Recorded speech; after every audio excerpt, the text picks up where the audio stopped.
applies, although we are in a quite an abnormal situation. So, so just in terms of what I'm going to cover, I'm going to be looking at understanding behaviors that challenge in people with intellectual disability.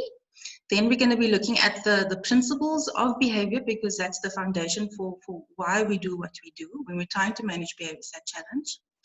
We're also going to be learning about positive behavior support as one way to reduce behaviors that challenge, one evidence-based way. And then armed with that theory, we're going to be thinking about the impact of COVID-19 on people with ID and behaviors that challenge.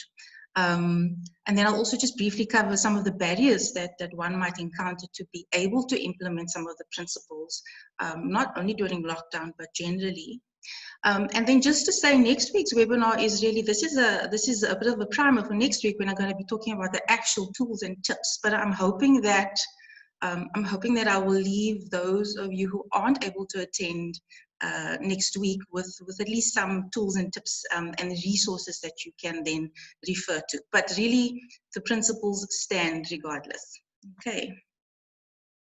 All right. So if we think just an introduction. So, you know, as with intellectual disability, the terms that we used have evolved. And so what we would usually have, what we would in the past have called problem behaviors, has shifted to challenging behaviors, and more recently to behaviors that challenge. It's quite a mouthful, so I've used an abbreviation for the rest of the presentation. And why is that important? It's important because what we've come to understand is that we need to shift the focus on not the problem being within the person with the intellectual disability, part of their being, but more a challenge for the caregiver, a challenge for whoever is providing the service to the person with the intellectual disability.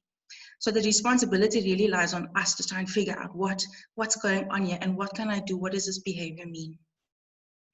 It's also, the behaviors are also caused by an interaction between the person with ID and the environment, and so we want to be looking at that. So the focus is on the relationship between the behavior and the environment and our responses, and it's not about getting rid of behaviors that challenge. And this is the kicker actually.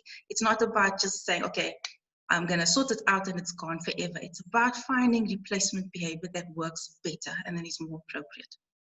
So if we look at the current definition of behaviors that challenge, it's quite important to know that it is behaviors that are of such intensity, frequency, and duration that either the physical safety of the person is jeopardized or their access to certain resources is limited because of the behaviors that challenge. So this is important because, for instance, repetitive rocking is only a behavior that challenges once it excludes the person from certain from accessing, for instance, school. Right? So not all behaviors are behaviors that challenge.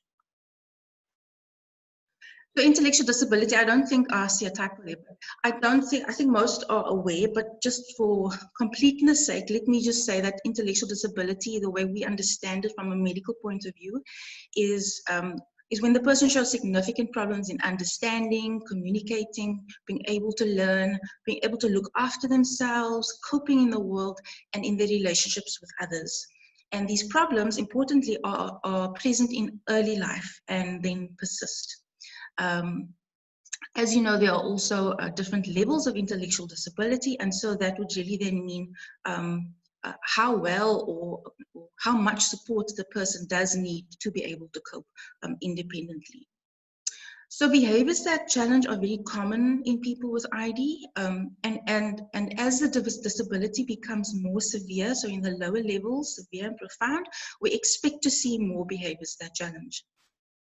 It's also very common in certain settings. So for instance, in hospital settings, we will see a prevalence of 30 to 40% of behaviors that challenge. And that really is about the setting itself and the circumstances of that setting, which I will talk about a little bit later. People with ID with problems that I'm going to mention now are also more likely to develop behaviors that challenge. So when there's communication difficulties, not being able to talk, not being able to express themselves fully, sensory impairments, which would include being blind or deaf, which again makes communication and understanding more difficult. Children or people with autism are also show behaviors that challenge for a multitude of reasons. And then those with sensory processing difficulties, for instance, hypersensitivity, hypersensitivity, they can also show behaviors that challenge. Then there's also physical conditions which again impede or limit the person's capacity to communicate or to get their needs met, such as cerebral palsy. And then, of course, mental health problems, including depression, anxiety, and trauma, which we know are a lot more prevalent in this particular population. And then research has also shown that being male would mean that you show more behaviors that challenge. As I said, the more severe your disability, you would also show behaviors that challenge. And then various historical factors, such as, for instance, trauma, exposure to abuse, neglect, that will set up a person to be utilizing behaviors that challenge to cope. And then, of course, there also are certain genetic disorders, for instance, Prader-Willi, which is a syndrome where the person doesn't register that they are satiated after they've eaten. And so we see a lot of behaviors around eating and food that can become very challenging and would need intervention. So when I said earlier that in certain settings, there's a higher likelihood of behaviors that challenge. And these settings are the ones where there's less chance for socializing. There's no meaningful opportunity for work, such as one would get in school or in being employed. There's very little choice. There's very little sensory input and perhaps too much noise. There's overcrowding. There's unresponsive care, unpredictable care. Neglect and abuse, and if an environment shows these characteristics, then we can expect that the risk of behaviors that challenge are going to increase. So the important thing with behaviors that challenge is that it is usually the sign of an unmet need, and our job is to really figure out what is that need, what function does this behavior serve, what is the person trying to communicate to us through the use of this behavior. Usually the functions are around sensory stimulation, getting attention, trying to avoid or escape demands, and being able to communicate with others. So as I've just indicated, there are usually a few factors. And really, again, our job is to, whether it be a parent in a home or staff in a care facility or a group home or a care center, or even us in the hospital when we're intervening at a more intensive level, but is to understand what are the factors within this person, within the environment, what are the biological predispositions, and through using a functional assessment so that we can ascertain what needs to change. Our goal is always to improve the quality of life of the person. It's never to just get rid of behaviors that challenge. What we know is that if you just try and stop someone from, for instance, self-injuring, and you don't really understand what the need is, what need is being met, likelihood is that they're going to be using some other worse behaviors that challenge if you don't actually figure out what the reason was. We want to try and intervene as early as possible because as behavior becomes more entrenched and as it continues to work for the person, it becomes a lot harder to change. Not impossible to change, but a lot harder. We also, especially with working with people with intellectual disability, we want to anticipate that at certain stages of life, we're going to see more behaviors that challenge. So for instance, when someone starts school, when they're leaving school, when they're entering into adolescence, when parents are getting older. And the same applies now to this current COVID-19 crisis. We can anticipate that there's going to be more difficulties. The gold standard in terms of intervention, which is what I'm going to talk about, is to use positive behavior support as a way to understand and manage behaviors. Okay, so what are the types of behaviors that challenge? There's a lot, there's a host. We can see aggression, we can sometimes see aggression to others. That would include hitting, kicking, punching, so forth. It also includes verbal aggression, so swearing. And then there's the self-injury, which is a particularly hard one to have to deal with and to have to witness someone engaging in, which can include head banging, biting, scratching, eye gouging. Then there are also destructive behaviors, and that would include breaking things, for example, fire setting. Then there are the disruptive kinds of behaviors that challenge, which is more like screaming and smearing feces. There's also eating of inedible objects. We call that pica in the psychiatric world, and that can be quite dangerous for people with intellectual disability. Then there's also what we would call sexually inappropriate behaviors. And this is a tricky one because at certain, as I said, at certain life stages, one can expect some of that to emerge if the child has not been trained and given proper information. But we also want to take into account the person's capacity to understand the wrongfulness of what they are doing and whether what they're doing is intentional. And oftentimes that is not the case. So other behaviors that challenge which we might see is spitting, rocking, wandering, absconding, and undressing. So there's a multitude, and I'm sure the collective experience has been that you've kind of experienced some of these already. So why do behaviors that challenge occur? I've kind of mentioned it. The answer is not too. The answer is simple, but the solutions are not always simple. So if we think about young children, they usually show behaviors that challenge. So if you think about the terrible twos, the tantrums, and the shouting and the screaming, that's quite normal, right? And what the child is doing there is trying to get their needs met with the only way that they know how. And what usually happens is they develop skills, they develop communication, the ability to communicate what they need and to get their needs met.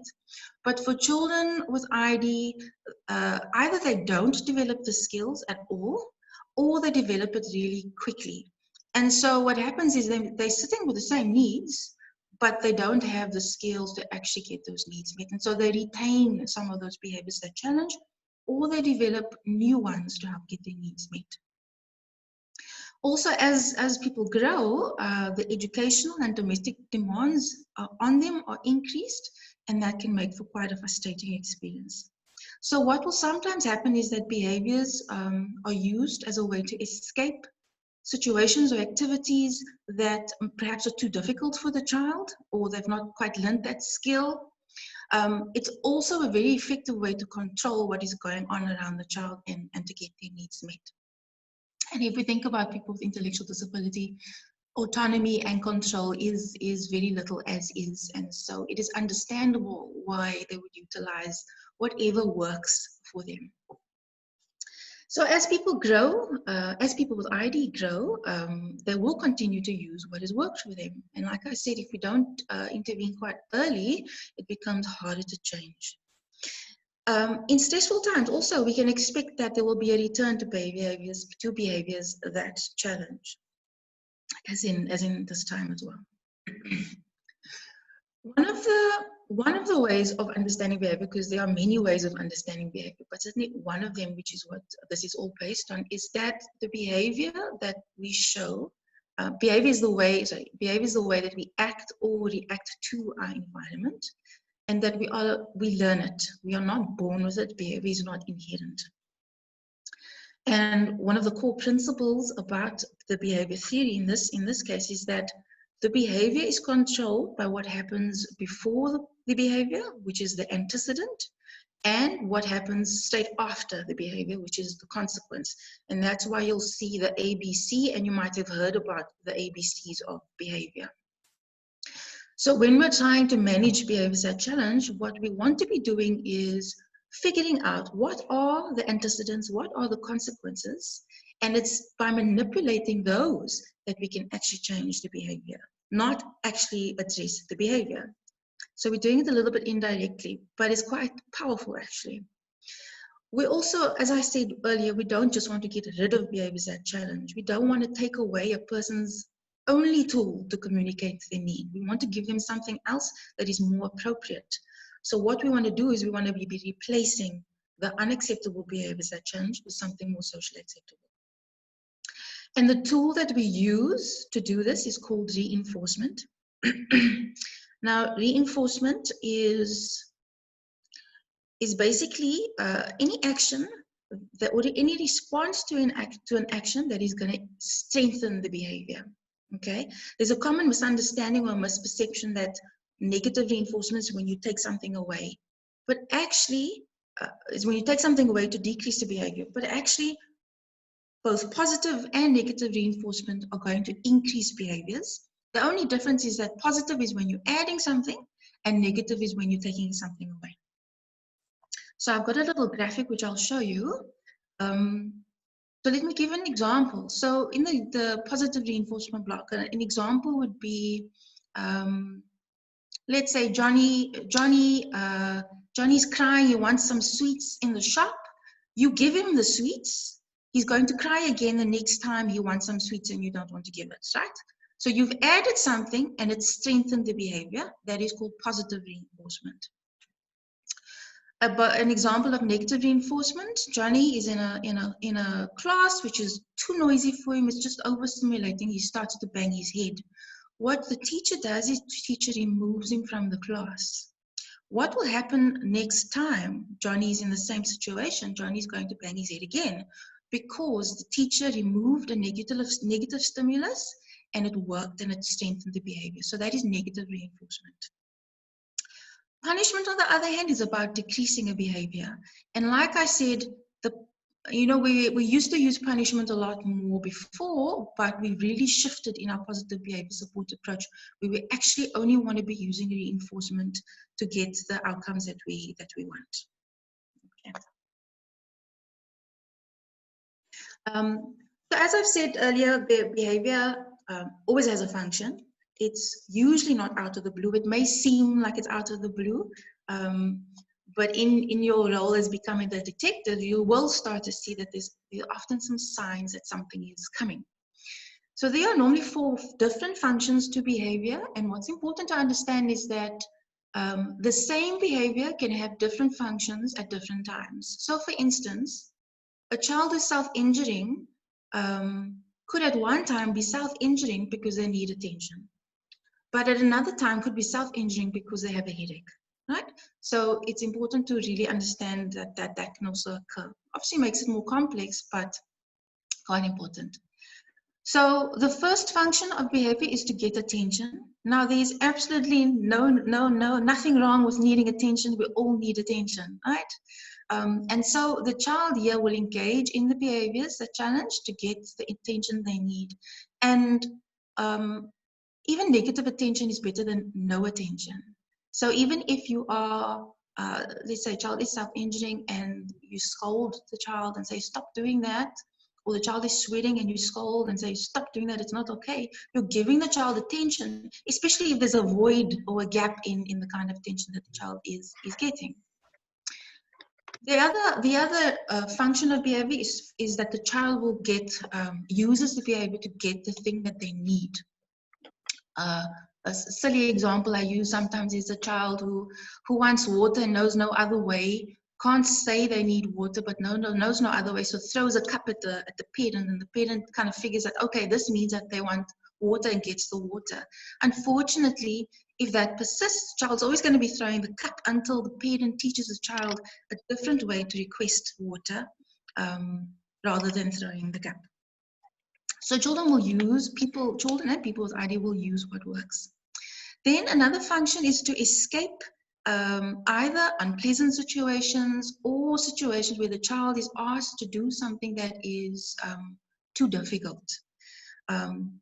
And we also know that some children, they don't like so much attention. They prefer to be alone. And so sometimes behavior as a challenge will be used to communicate the need to leave that situation as a way to get out of that situation. And then a final function is sensory.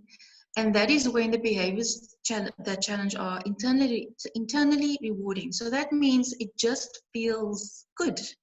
So for instance, what I do is I love to shake my legs when I sit. It irritates people because it moves the table, but it just feels good to me, okay? So oftentimes a child or a person with intellectual disability will use this behavior to when perhaps they're bored or the situation is not stimulating enough. So this is the way that they use to cope with those feelings, perhaps even some anxiety as well. So I think it's always important when you're looking at a behavior to kind of ask yourself, okay, what function might this be serving? And this little framework would help guide you into the different paths to explore. So we also need to think about the arousal curve. And this is just a way of understanding how the behaviors that challenge kind of escalate and de-escalate. And why is this important? Well, why is it helpful? It's helpful because it helps us to know what to do to intervene and what to do to keep someone calm. So if we think about, let's say, an extreme behavior that challenge, again, I use self-injury a lot, perhaps because I see that often in my work. So before a child would self-injure, they would be in the green phase, the proactive phase, right? In this phase, they are happy, they're calm, they are contented, their needs are met. And our aim is to try and keep the child in the proactive phase, green, for as much as possible. This is not about spoiling or indulging a child, but we all want to be calm and happy for most of the time, right? So this is what we must aim to do. And so it's important to know what is it that keeps that child calm and happy most of the time. When something is starting to trigger the child, they might move into the amber phase. That's the active phase. And here they would be starting to get anxious, aroused, agitated, or distressed. There's something they're needing, something they're communicating, something's happening for them. And it's if we are able to notice what are the signs that they are in this amber phase, then we can intervene quickly to prevent the child from going into a full-blown episode in the red phase. So the amber phase, although it can be a little bit difficult to detect the subtle warning signs, it is really well worth the effort because you can really prevent a lot of the severe behaviors that challenge. You can intervene early. Now, when the child is fully triggered in the red, in the reactive phase, our goal here is to keep the child safe and to keep yourself safe, right? That is the main goal, not to do any of the things that we've done beforehand, because at this point, the child is triggered, is in the phase, and we just want to make sure that they're safe and that no one else is getting hurt around them. Once the child, once that phase has passed, the child does not move back to amber or to green, doesn't move straight to the green phase. The child moves, and sorry, I'm saying child often because I work predominantly with children, but I am referring to children and adults. This is very applicable to both. When the child is out of the red phase, they will go to the blue phase. This is the post-reactive phase. And here they are calming down. But what's important to remember is that they can still be triggered very, very easily. Very, very easily. And so you want to be cautious about what you ask of the child while they're still recovering from the red phase. It's only once they're back in green then you can start asking things of the children or of the child or the person or needing them to do things. So that's a helpful graphic to understand the behaviors and when to intervene. Okay, so if we think about how to find the causes of behaviors that challenge, there is no magic pill. There's definitely no magic psychiatric pill that's going to solve it. It really is a combination sometimes. And we really want to try and use these principles before we use medications because these are a lot more meaningful, I think. Yeah. Okay. What's also important to remember is that it takes time to change behavior. It takes perseverance. And oftentimes it demands of us, the caregivers, the service providers, to change our responses to the person, not for the person to change themselves. And also, if we think about I'm going to talk a little bit more, but if you think about the multiple factors that can influence behaviors, sometimes it's going to entail a number of changes that need to be implemented. Now generally, I mean, we all know with as in many issues in health, prevention is always much better than cure. So we always want to be asking, does this child have what they need when they need it? Are there any medical problems that need to be attended to? Because we know that can influence behaviors that challenge. And we want to focus on the development of communication and independence skills for the child, especially for young children, because in that way you really you prevent behaviors that challenge from being utilized as tools to communicate. And then if that's not possible, we know that early intervention is the next best thing. And unfortunately, what a lot of parents are told, you know, when their children are very, very young, is that don't worry, they'll grow out of it. But that is not true, because what usually happens, they'll grow into it. Sorry, we just seem to have temporarily lost.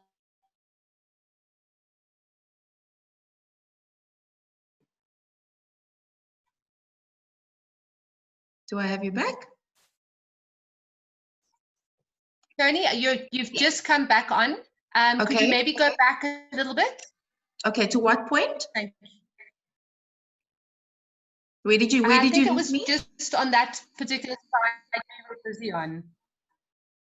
On the whole slide? I think just the slide here, yes. Okay. So yeah, so I was basically saying there's no easy answer. There's no magic pill for behaviors that challenge. It usually takes time to change behaviors and persistence. And it demands that the caregiver or the service provider may have to change their responses rather than expecting a change from the person with ID. And sometimes there are multiple factors that we need to change and need to be implemented to effect positive change. We always want to try and prevent before we try and cure.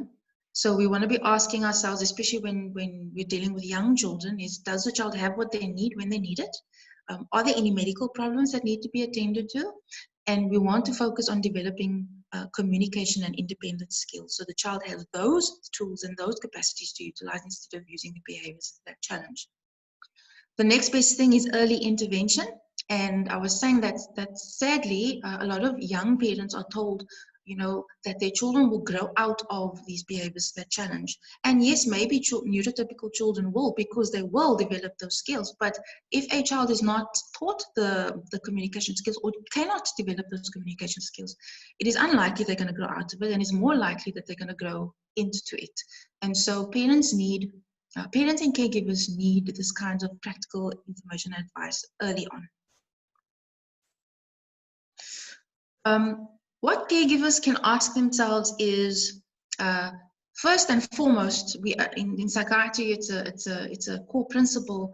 Have we ruled out a medical condition? So you want to ask yourself, is this behavior a sign of any undetected problem, such as pain, dental problems? And then we want to be, once we've excluded that, we want to be asking ourselves, okay, is the child bored? Are they trying to communicate something? Is the task I'm giving or asking of them too difficult? Is it too easy? We want to be, especially now in the home, we want to be checking what works and what doesn't work. Yes, trial and error is okay, actually. It's okay, as long as we're evaluating and we're saying, okay, this doesn't work, let me try something different. It is very helpful to keep a record, and I'll show you later how that helps for yourself. And also then if you're going to be approaching a professional, this will really help to develop the intervention. We also, caregivers can also ask themselves, you know, can they ignore the behavior? Is it not too harmful that if you just ignored it, the child would not be reinforced, like I spoke about, that it will go away? But if it's not safe to ignore behavior because it might worsen the behavior, then one needs to respond calmly and one needs to respond quite blankly. When I say blankly, you don't want to be making a fuss in the way you respond, because if that behavior is for attention, then certainly you are giving the attention. And if you have to respond, let's say a child is head banging and you cannot not respond because it's a risk to the child, then do so quickly. A lot of parents or caregivers, they kind of don't respond because they're kind of thinking, am I reinforcing it, or maybe it'll stop. But the longer you wait, what the child learns is that, okay, I need to escalate this so that I get the response I need. So if you have to respond, do it quickly. And then what's so important, and I'm going to talk about it in the next webinar, is talking about your feelings that are being elicited when you are dealing with behaviors that challenge, whether it be in the home, in the family, in a group home. It is really, really hard. It is taxing. It is stressful. It is heartbreaking to see some of the behaviors. And so one needs to find someone who is able to listen and to have a space to talk about the effects on you. And when you just can't, when it's just the things that I am recommending are not helping, please seek professional support. And I'm going to talk a little bit about what that would entail. So behavior change needs PCP, and I don't mean you need drugs. What I mean is that you need persistence, you need to be consistent, and you need to be patient, because it really does take time sometimes. Okay. I'm looking at the time. So, like I said, there's always a reason. Poor communication skills might mean that the child needs to learn other ways to get their needs met.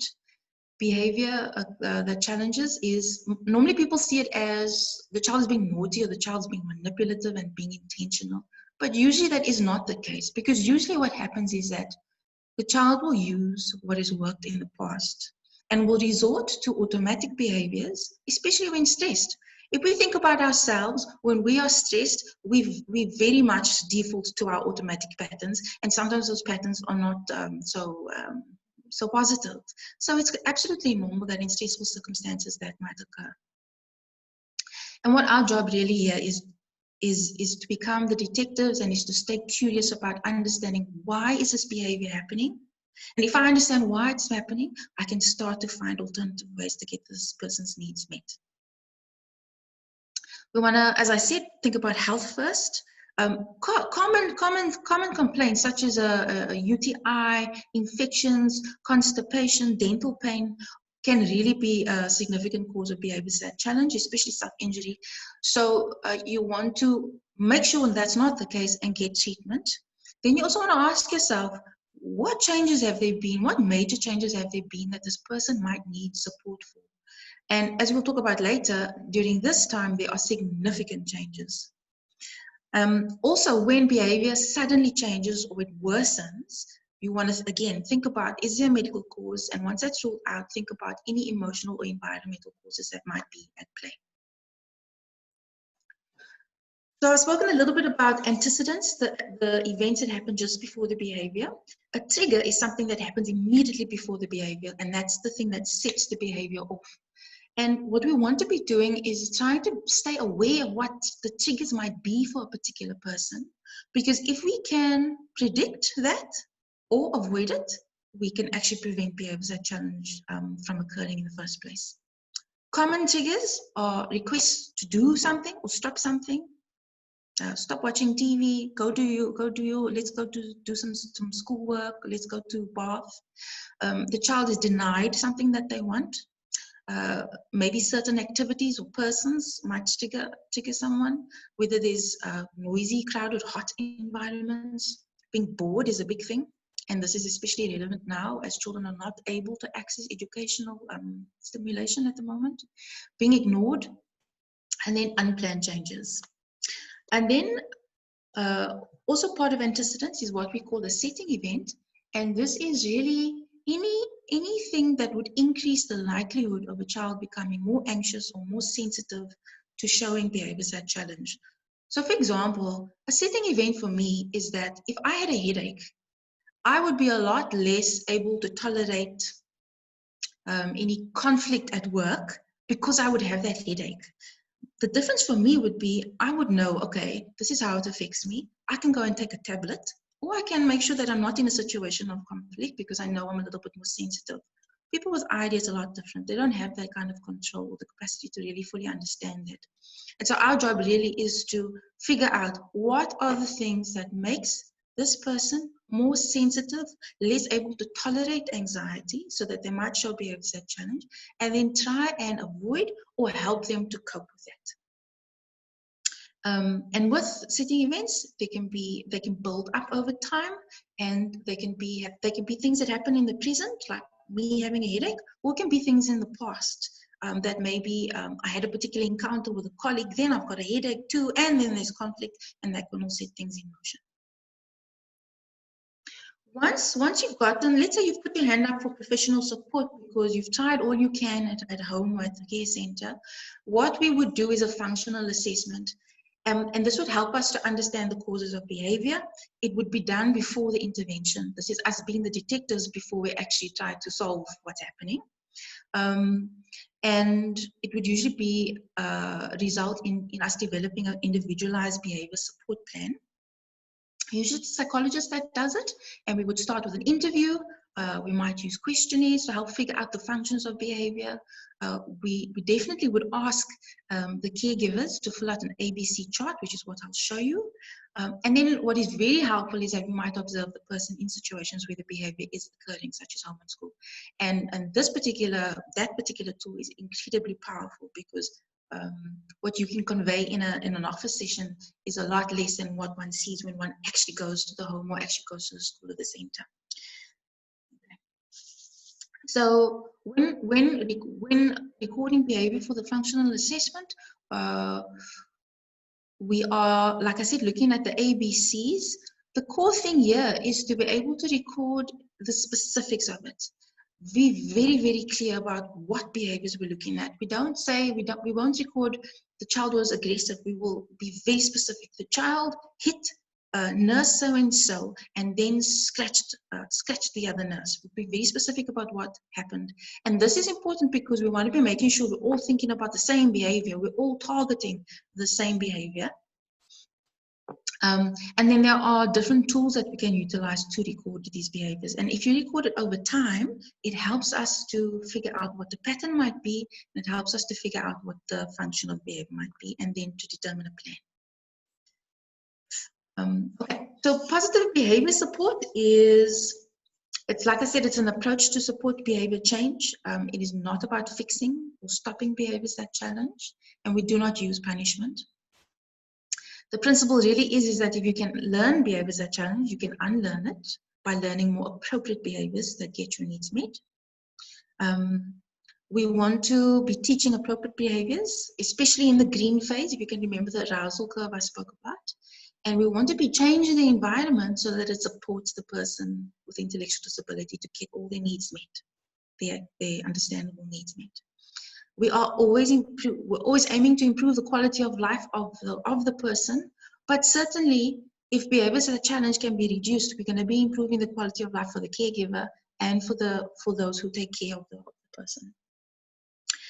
For this to work, the new behaviors, the ones that we are teaching the child as replacement, have to be successful. If it is not successful, if you don't respond immediately, if it doesn't work for the child, then they're just going to use what does work. So the behavior support plan ultimately is a document which gets compiled, and it's a way to ensure consistency. So basically, by having it all written, we can share it with the different caregivers, whether it be mom and dad, or whether it be shift 1 and shift 2, whether it be school and home, so that everyone's doing the same thing, because that is very important when one is trying to manage behaviors. There has to be consistency. If there's not consistency, it's confusing for the child. And what this document contains really is strategies. So first of all, there's 2 different strategies. The one is proactive. That's really preventative strategies. Those are the things we use to keep the child calm and happy and in the green phase. And then there's the reactive strategies, the protective ones, which we use when the child is showing quite extreme behaviors that challenge, where the aim really is to just keep them safe and to keep yourself safe. So that's what we would document. That's just an example, which I won't go through in the interest of time. Okay.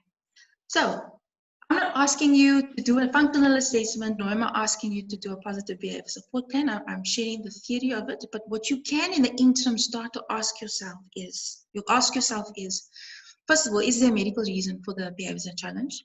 And if there isn't, let's say you're encountering something at home at the moment, when does the behavior occur most often?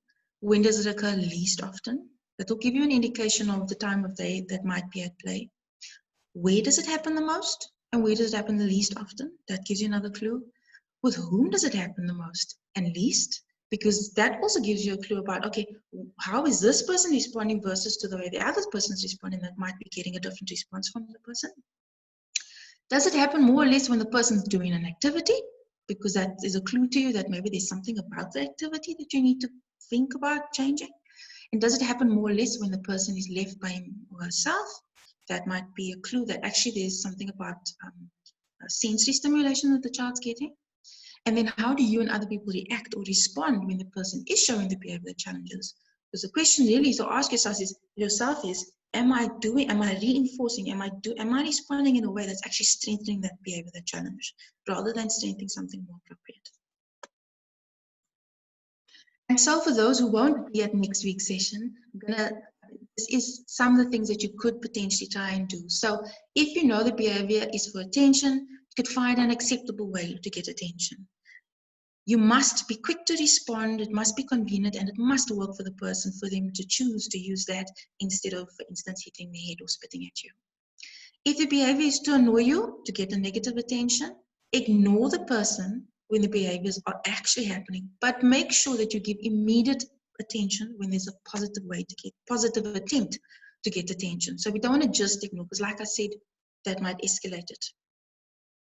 If the behavior is to avoid an activity or to end an activity, you might want to think about teaching the child a more appropriate way to let you know they don't want to end, or they do want to end, or they don't want to do something. And then look at the activity and ask yourself, is it perhaps too long? Is it perhaps a little bit too difficult? Is it not stimulating enough? And try to make it more fun for that person. Reinforce that person afterwards for doing the actual activity. Heap praise on them. Really, that works wonders.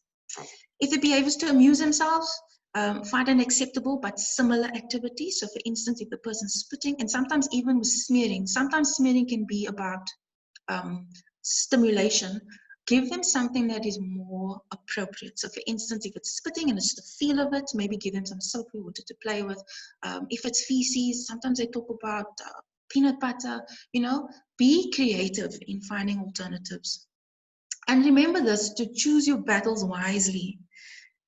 A child shouting or an adult shouting is a lot better than an adult who's hitting. And ask yourself also, let's say someone's rocking or humming and that becomes annoying to you. But just remember that it might be the only way that this person knows how to cope with a stressful moment. And so ask yourself, do you really need to change this? Or can you actually just try and tolerate it, or find ways to help you tolerate it? Because in the moment, that's what they are needing. Some of the barriers to managing behavioral challenge, some of the things that makes it really difficult, and we see this a lot, is that there's often a feeling like there's not enough time. And I think this would be heightened now during lockdown when children are at home. Moms and dads are having to attend to everything within the household. Some are having to work as well. So it becomes a little difficult. When there's inconsistency, people are giving different messages to the person. When there's a poor understanding of the behavior principles. And most importantly, when caregivers' mental and physical health are jeopardized. So for instance, a caregiver who's depressed, maybe there's relationship problems, so there's not good cooperation between the caregivers. A teacher might be burnt out, and especially now where we might be having family members who are grieving or who are even sick. So that can be a huge barrier. And then there's also the caregiver's level of arousal. If you're going in and responding like screaming and shouting and upset, you're going to get a very poor response from the person. So we have to find ways to actually keep calm when we respond. If there's a poor understanding of the diagnosis and the person's capacities, that can sometimes lead to us having unrealistic expectations of the person with intellectual disability. When we try to use a one-size-fits-all approach. So we can't take what helps for Johnny and just automatically apply it to Mary. Mary is an individual and she has her own, the own functions and own needs that she's trying to meet. So we have to look at it from an individual perspective.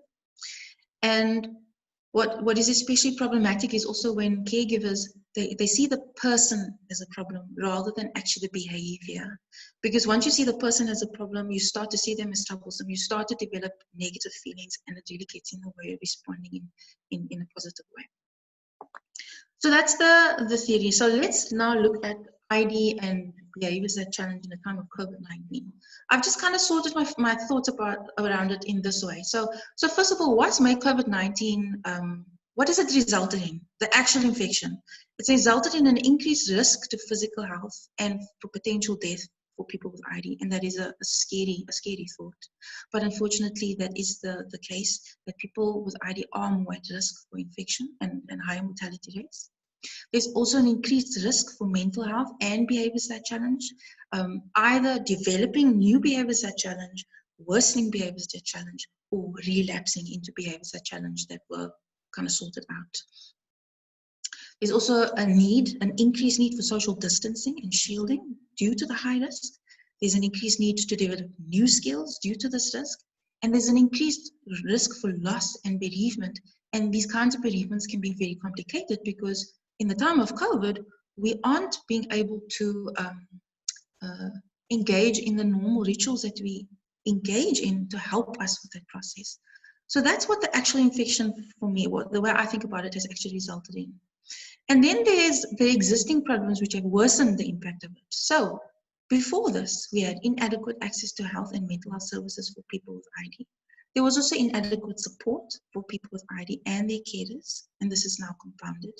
There's poverty, which has become a whole lot worse. There's inadequate educational access for people with ID. And I'm glad to see that we're starting the national responses, we're starting to talk about educational access. And thank goodness for the efforts of the forum in advocating for that. There's also marginalization and silence around people with ID. And again, the advocacy efforts are so important in this regard. There's diagnostic overshadowing. So this is where people with ID might present with, they might have a mental health problem. The behavior side challenge might be a sign that they're depressed. But the practitioner might just say, oh, they've got ID, therefore it's only that. And so that becomes very problematic because then the person doesn't get the treatment that they need. And then, of course, we know that the prevalence for abuse is a lot higher in this population, and so that is also now worsened. So what is the response to COVID-19 resulted in? There's a sudden change to everyday life. There are changes and disruption to much routines. We know that the routines that people with ID have are very protective. It makes life predictable. And suddenly life has become quite unpredictable. There's also the financial difficulties that families and facilities are now facing, which increases the stress within that setting. There's food insecurity in poorer households. And this can even impact, being able to give someone the medications that they need because you have to have it on a full stomach. There's increased... There's not being able to go to school, care centers at work, which is so significant for people with ID and their caregivers. And not being able to socialize with friends and family as you would normally. There's changes in staff who may be unwell or unavailable. And we know that, like I've said earlier, that change can be a significant trigger for behavior side challenge. So with all the changes that are occurring, it is no wonder that we can expect to see more behavior side challenge. Also, movement is restricted, activities are restricted. Just being able to go outside and just go to the park is not just a simple thing anymore. There's less daily stimulation. There's also having to quickly learn new routines and skills like hand washing or wearing a mask, which is if it's difficult for a child to do, that can become quite frustrating and disheartening. And then there's also changes in how one accesses the support services. So for instance, at our hospital, we are only able to see emergency cases, which makes it really problematic to be able to render the kinds of services we know people are needing. And then there's the issue of PPE. So definitely it keeps you safe, it keeps the person with ID safe, it keeps them safe. But it also gets in the way of communication. And now, if we think about it, that communication is one of the core risk factors. If there's problems with it, is one of the core risk factors for behavior side challenge. PPE, we can see is a barrier. So it hides your facial expressions, which helps us to understand each other. It hides our lips. So because if I can read your lips, it helps me to understand you a little bit better. Can't see that. It muffles our speech, which makes it even harder. So one has to be kind of quite aware of this when using PPE such as masks. And in the next webinar, we'll talk a little bit more about the kinds of things that you can do to mitigate that. And at the end of this presentation, there are some resources for those who are not going to be there who can go and read up on those. PPE can also scare people with ID because it's unfamiliar. I mean, if you look at the picture at the bottom, it looks like a spaceman, right? So if someone is not used to seeing that kind of sight, it can become scary and anxiety provoking. It can also remind people of unpleasant experiences, such as going to the dentist and associated with pain. And it can also make people that are usually familiar, unfamiliar or unrecognizable. Then there are those with pica, where the mask can become a choking risk. And then there are some who just won't be able to tolerate a mask, and it might actually increase behaviors that challenge. So in those cases, we need to think of other ways to keep that person safe. And then the distress during this time is impacted by the fear of infection for oneself, the person with ID, and then for others. You know, my mom and my dad are going to get sick, the people that I love are going to get sick, they're not going to be safe. Little understanding of the reasons for this change. So not being able to intuitively figure out, okay, what's going on, or even to understand the news reports or what people are saying, or misunderstandings. At the hospital, there was one patient who refused to go out, who was scared to go outside. He was scared of the sun because he had, in his mind, decided, okay, people are saying, don't go outside, you'll get sick. Therefore, it must be the sun that's going to make me sick and is going to kill me. So it's so important to communicate try and communicate what this is all about. Share the information in appropriate ways. There's a sense of feeling out of control, so much uncertainty, constant change. Everyone's talking about this thing on the news and amongst families and at the dinner table. And for carers especially, it's especially difficult because usually you might have received some respite when the person went to school or a center or to a workshop. And at the moment, it really is intensive caretaking at the moment. So it is expected that there's going to be anxiety for all under these very abnormal circumstances. And it is actually, you can anticipate that there might be mental health problems and increased behaviors that challenge people's ID. So what we want to do is we want to anticipate that. So we feel forewarned. We want to implement positive behavior support. We want to be proactive. We want to persevere. This will come to an end, and we want to access support wherever is possible. And that's that. There's some references, but there are also there's my contact details, and there's some sites that you can go to for some helpful resources. And thank you, everybody. Sure.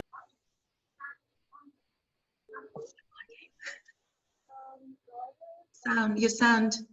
Unmute. There we go. I've now been unmuted. Sure. Thank you so very much. I think you've provided a lot of people who've been listening with a sense of we can cope a lot better in these situations with more understanding as to why the behavior is happening and what you can possibly put in place. I actually have, I'm just looking at the chat, and everyone's commenting and saying, thank you so much. This has been fantastic. So really great. Very, really, really good. There was one question, I'm trying to get there before people keep on commenting. They said, one of the questions was that from Jevin Clutie, a lot of people a lot of behavior that challenge discussed here can definitely be handled for individually, but having large classes of 40 plus, it becomes extremely difficult. So she's asking for more light on this, and I'm wondering if that's something that you'll be looking at next week. It's going to be a bit difficult to look at that now, unless you just want to comment. More. They basically said because of more people in the class, it's difficult to manage that behavior, and how best is it to deal with that behavior then? Yes. I think I'll be we can look at the tips next week, the more like practical tips. But you're right. I mean, because if we're saying that the environment has a large role to play, if there are restrictions as to how you can actually change that environment, it makes your job a lot harder. But certainly there's ways to be creative, and certainly in this time in COVID, which is wonderful to see people are being more creative and thinking out of the box. So can we make the classrooms smaller? Can we have smaller groups? Can we split the groups? Can children attend fortnightly? I think that's what's happening in the mainstream schools, and it is something that we might have to consider for special schools too. Okay, again, thank you very much. I'm just looking at the streams of comments coming through, and just given all of us are a bit stressed during this time and doing different technologies, just to let you know that everyone has commented how excited they are about next week's training and how much assistance you provided now. So thank you very much. Thank you. Really, and also giving your time. Just to let everyone know that our survey is online now on the chat section. It's SurveyMonkey. It's really quick and easy to fill out. Please, could you do so and send back to us? and then we'll be able to generate the certificate. But again, thank you so much, and we will see you I think it's next week. Yes. Look forward to you. Hopefully the weather will play nicely with us. Again, thank you very much. Thank you. To everyone else, thank you for joining us, and we look forward to seeing you again. We have another presentation on Friday where we're going to be looking at how to register for UIF and TERS. I know a lot of organizations have been struggling with that, so the link will be coming out to everyone for that information, which we're going to be doing from our financial person, Michelle Mert, from our organization. We'll be guiding you through that process. Thank you, everyone. Have a lovely day. Bye. Bye-bye.